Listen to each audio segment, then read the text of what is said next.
जे मनात तेच मनपात आज सिद्ध झालेलं आहे. जे दिल्लीत तेच गल्लीत हे आज सिद्ध झालेलं आहे. 15 जानेवारी काँग्रेस कायमचं घरी हे सुद्धा आज सिद्ध झालेलं आहे. अभूतपूर्व असं यश कोल्हापूरमध्ये महायुतीला मिळालेलं आहे.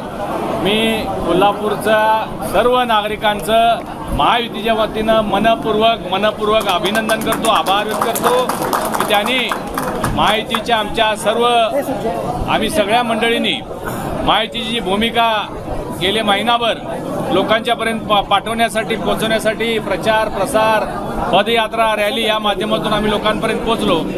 कोल्हापूर शहराचा विकास करायचा असेल तर महायुती हाच सक्षम पर्याय आहे हे आम्ही लोकांना पटवून देऊ शकलो, याचा मला सार्थ अभिमान आहे.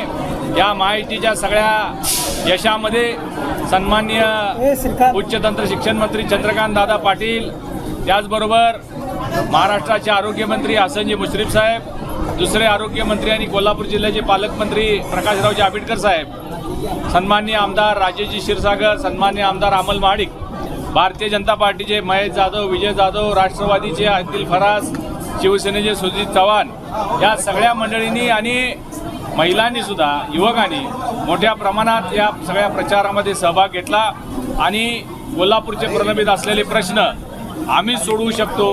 राज्यात आमचं सरकार आहे, केंद्रात आमचं सरकार आहे हे आम्ही लोकांना पटवून देऊ शकलो आणि त्यामुळं अभूतपूर्व असं यश. अजून 2 प्रभागाचा निकाल यायचा आहे, परंतु महायुती सत्ता स्थापन करू शकते एवढी संख्या आमची घोषित झालेली आहे.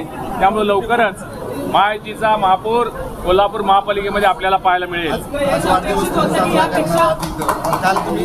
मी काल मतदान करताना मी सांगितलं होतं काल 15 जानेवारी वाढदिवस मी साजरा करणार नाही आणि आज 16 जानेवारीला मी माझ्या सगळ्या भारतीय जनता पार्टीच्या प्रमुख कार्यकर्ते पदाधिकारी आणि सगळे राबलेले त्याचबरोबर कोल्हापूरचे नागरिक यांच्याबरोबर आज भारतीय जनता पार्टीच्या कार्यालयातच वाढदिवस साजरा करायला लागलेलो आहे. प्रचंड आनंद झालेला आहे कारण कोल्हापूरमध्ये इतिहास घडलेला आहे. या कोल्हापूर शहरामध्ये कधी काळी फक्त एक भारतीय जनता पार्टीचा नगरसेवक निवडून यायचा, आज तिथं आमचं बहुमत झालेलं आहे. सरकार आम्ही बनवतोय, महापौर आम्ही बनवतोय, याचा मला विशेष आनंद होतोय. काँग्रेसने जागा ज्या लढवल्या त्या जागा तुम्ही स्ट्राईक रेटकडे गेलं पाहिजे. काँग्रेसनं 65 जागा लढवल्या आणि त्यामुळं ते निम्म्या 50% आलेले आहेत. परंतु 74 जागा त्यांनी काँग्रेसनं लढवल्या आणि काय 30-27 आल्या असतील. परंतु भारतीय जनता पार्टीनं आम्ही 38 जागा लढवून आमचा स्ट्राईक रेट चांगला आहे.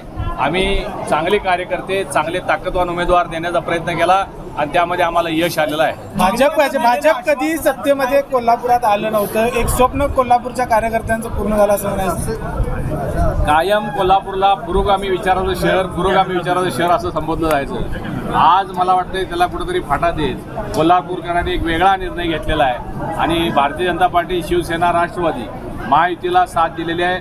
कधीच काँग्रेस सोडून हे शहर मतदान करणार नाही अशा वल्गना करणारे माजी पालकमंत्री यांना मोठी चपराक बसलेली आहे. आणि कालसुद्धा सर्व काँग्रेसचे नेते म्हणत होते की आम्ही सत्ता स्थापन करणार आहोत, उद्या आमचे बहुमत होणार आहे. परंतु आज त्यांचं पानिपत कोल्हापूरकरांनी केलेलं आहे. कोल्हापूरकरांचे धन्यवाद.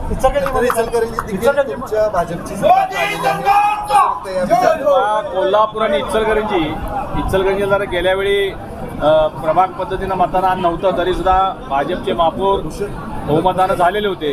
परंतु यावेळी आम्ही सन्माननीय मुख्यमंत्री देवेंद्रजी फडणवीस साहेब, उपमुख्यमंत्री एकनाथरावजी शिंदे आणि उपमुख्यमंत्री अजितदादा यांच्या माध्यमातून इथं महायुती केली होती आणि त्या तिघांनाही आम्ही सगळ्यांनी शब्द दिलेला होता कोणत्याही परिस्थितीत यावेळी कोल्हापूर असेल, इचलकरंजी असेल, महायुतीचे महापौर होतील आणि तो सत्यात निर्णय येतोय याचा मला मनस्वी आम्हाला सगळ्यांना आनंद होतोय. बाळ, फ्रीजमधून श्रीखंड काढ ना. आम्ही पूर्वी घरीच बनवायचो श्रीखंड, त्याची चवच वेगळी होती. आता काय सगळं रेडीमेड. आजी, हे श्रीखंड खाऊन बघ. आज तुझ्या आईनं घरीच बनवलं की काय? हे आहे गोकुळचं श्रीखंड. अगदी जिभेवर रेंगाळणार. जिभेवरच नाही तर मनावरही रेंगाळणार. गोकुळ श्रीखंड, मनावर रेंगाळणार.